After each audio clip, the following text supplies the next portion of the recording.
साधु और चूहे की कहानी बहुत समय पहले की बात है। एक गांव में एक साधु मंदिर में रहा करता था। उनकी दिनचर्या रोजाना प्रभु की भक्ति कराना और आने जाने वाले लोगों को धर्म का उपदेश देना थी। गांव वाले भी जब भी मंदिर आते तो साधु को कुछ न कुछ दान में दे जाते थे। इसलिए साधु को भोजन और वस्त्र की कोई कमी नहीं होती थी।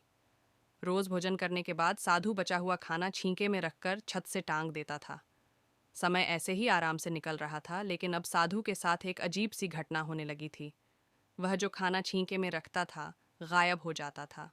साधु ने परेशान होकर इस बारे में पता लगाने का निर्णय किया। उसने रात को दरवाजे के पीछे से छिपकर देखा कि एक छोटा सा चूहा उसका भोजन निकाल कर ले जाता है। दूसरे दिन उन्होंने छींके को और ऊपर कर दिया ताकि चूहा उस तक न पहुंच सके, लेकिन यह उपाय भी काम नहीं आया।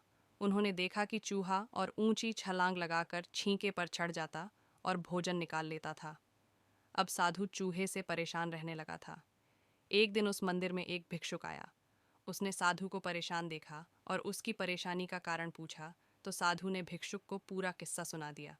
भिक्षुक ने साधु से कहा कि सबसे पहले यह पता लगाना चाहिए कि चूहे में इतना ऊंचा उछलने की शक्ति कहाँ से आती है।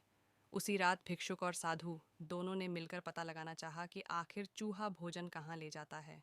दोनों ने चुपके से चूहे का पीछा किया और देखा कि मंदिर के पीछे चूहे ने अपना बिल बनाया हुआ है। चूहे के जाने के बाद उन्होंने बिल को खोदा तो देखा कि चूहे के बिल में खाने पीने के सामान का बहुत बड़ा भंडार है।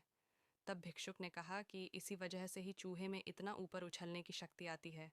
उन्होंने उस सामग्री का ये निकाल लिया और गरीबों में बांटा दिया। जब चूहा वापस आया तो उसने वहां पर सब कुछ खाली पाया, तो उसका पूरा आत्मविश्वास समाप्त हो गया। उसने सोचा कि वह फिर से खाने पीने का सामान इकट्ठा कर लेगा। ये सोचकर उसने रात को छींके के पास जाकर छलांग लगाई, लेकिन आत्मविश्वास की कमी के कारण वह नहीं पहुंच पाया और साधु ने उसे वहां से भगा दिया। कहानी से सीख संसाधनों के अभाव में आत्मविश्वास की कमी हो जाती है। इसलिए जो भी संसाधन आपके पास हों, उसका ध्यान रखना चाहिए।